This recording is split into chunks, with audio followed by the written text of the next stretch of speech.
Change is very hard. Ang hirap talaga niyan.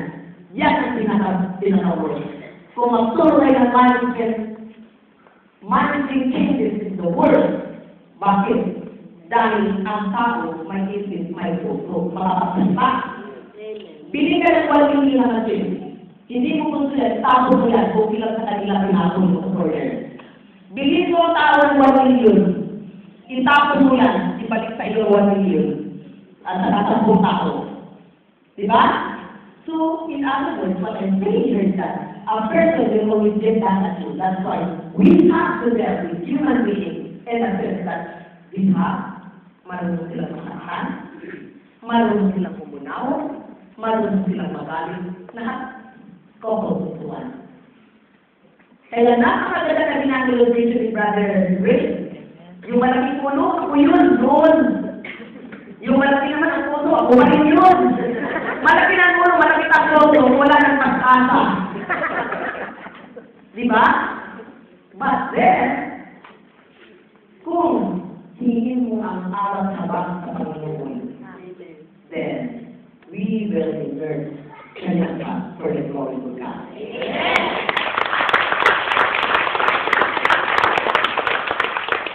Lahat ng experiences, maranasan ninyo. At dito na yung mga taga-Toronto.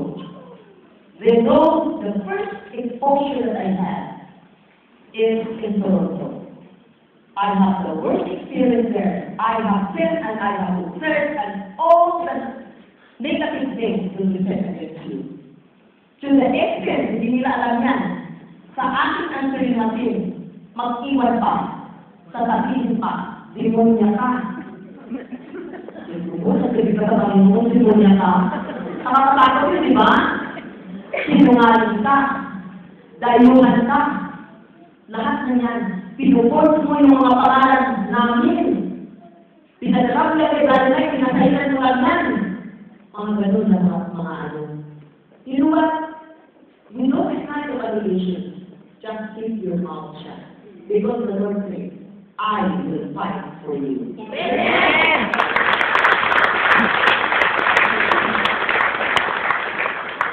Kung pinatulan mo yung sinabi na natin away. But, this is what I am going to tell you also. Do not ever attempt na naisin ninyo ang mga nagsisilip sa Panginoon. It happens. These two people are here and they know what's going on.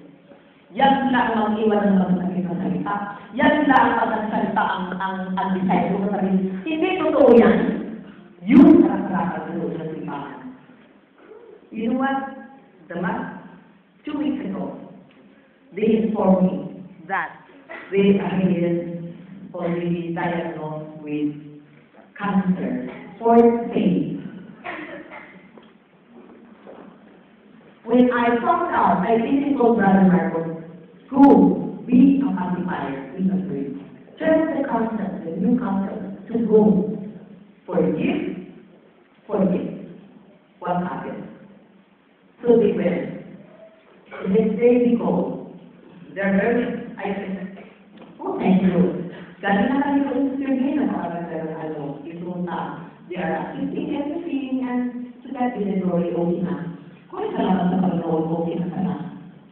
Ang okay pala na yun, hindi okay. Pinalabas ang doktor dahil hintayin na lang kung kailan mamatay. Now, what's up? If you are not contented with our kawain, sometimes pagkapo ka talaga, matasal ka talaga, don't say anything anymore. Find a place, find a community where you believe you are comfortable. Huwag ka na magsalita kasi bigyan is the power. It's God. Nangyari yun, di ba? Hindi ka sila kasi pa yung dalawa. Kaya, mahirap talaga. Ito nakasuka na talaga. Nakasuka natin mahirap talaga sa sabihin ko kami brother. Pero nakasuka natin negosyo ito.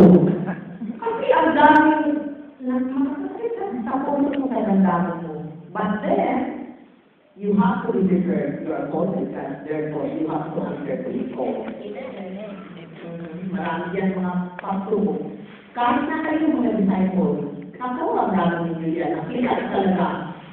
When we started, when Brother and I started bringing disciples na dito sa Pilipinas para ipag-bring kay Brother Ray, para ipadala dito sa Europe, nakita ko kung gaano kahirap ang disciples. Mahalin ninyo pagdating dito. Alalahanin ninyo, iniwanan nila ang kanilang pamilya. Iniwanan nila ang comfort. Nakita ko nga ito si Brother Ray pagdating ko doon. Sabi niya, Sister Ray, ito ang apartment ko. Ano sabi mo, double, may bigat floor ba? Hindi na ko, alam ko kayo yung bigat floor dito. Yung pala, double deck.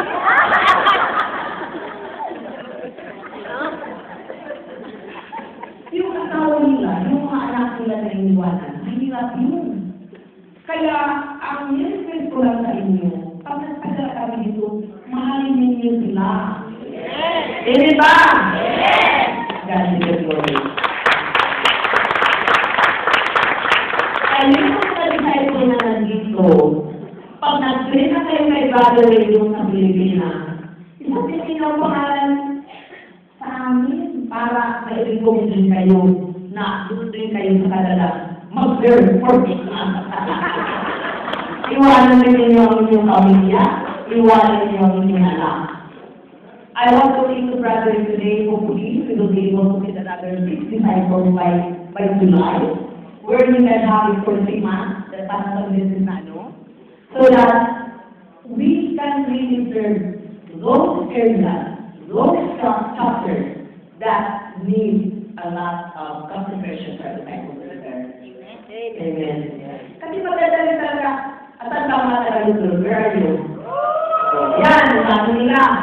Nagpunta yan nila dito, dahil gusto nila, alam naman si Brother Willie by the end of February. Sabi nila, make sure na may disciple.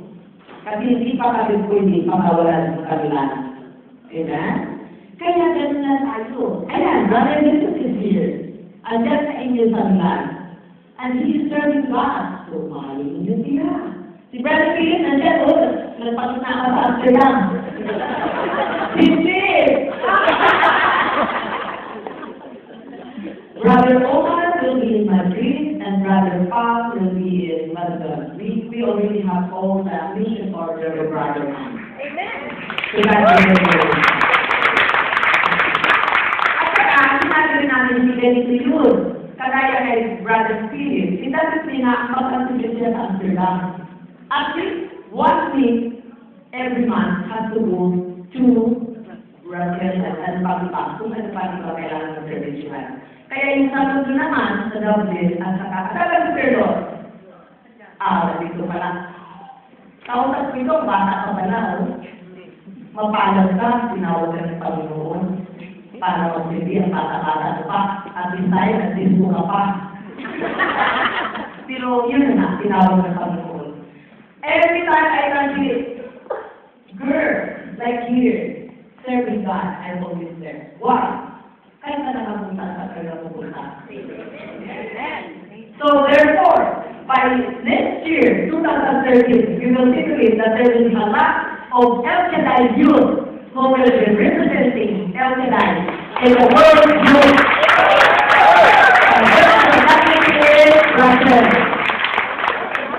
And I have inspired because my father actually talked to me in Vancouver one afternoon.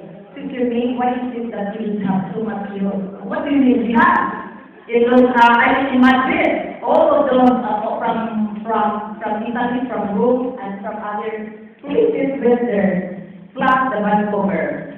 But now, we do not only Vancouver, the USA youth will be joining forces with the European youth, with the Canadian youth, and hopefully, Brother Ray, with the Philippine youth. It will be good if we will be solid as one, showing it to the world that we are here, part of the Catholic movement. So, congratulations. Malapit na ba? Tayo man ninyo ako kasi 45 minutes lang ito. O, 5 minutes na lang. Sabi, sa inyo Talagang Mr. Tim, hindi mo ko sabi ka. Amsterdam.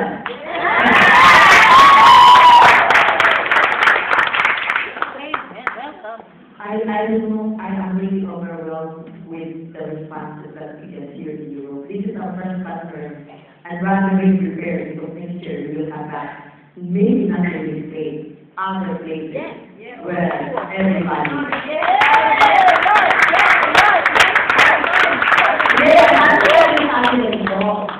Since this is Europe as one, diba? Sabi mo, this is Europe as one. There will be committee on that. Committee on finance, committee on music, committee on everything, service and everything. Will be distributed to different chapters of Europe. Kasi like ngayon, kung sino sa inyo ang mag-lecture in different chapters, mag-iwan kayo ng 300, ibigay ninyo diyan sa Paris chapter, doon siya dahil Paris chapter. Para naman nakatulong kayo sa gastusin ngayon. Kasi, diba? Kasi, hindi naman sila prepared actually. Nangyari lang, hindi pinag-control sa reason why Italy said no at the time, right? Kasi hindi pa prepared.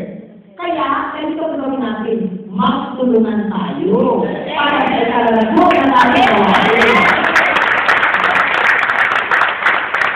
One of the questions that was asked to me by one of the prayer participants, Sister May, gano'n na lang kaano ang pag-serve mo sa Panginoon. Why? You know why? Every time I consider conversion, every time I can see bata na nag-drug addict, hindi naging drug addict. Every time I can see couple, mag-divorce, hindi na tuloy mag-divorce. Yung gusto magpakamatay na divorce, hindi na tuloy magpakamatay.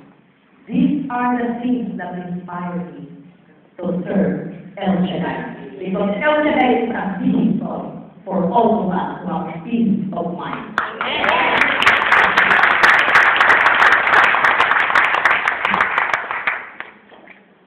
At saka sa aming pagsilbi sa Panginoon, the King Disoten, Philip Juventus, nakita naman ito ang aking servant leader. Kahit nandun na siya, inaabot na siya ng lahat. And for him, to God be the glory. Amen. Hindi ikaw ang may-ari namin. Hindi ikaw ang may-ari ng gawain. Hindi ako ang may-ari ng gawain. Hindi si Brother Mike ang may-ari ng gawain. It is God. Only Brother Mike is used as an instrument by God. So, maraming salamat. Wala salamat, di ba? 95 minutes. Tama na kayo eh.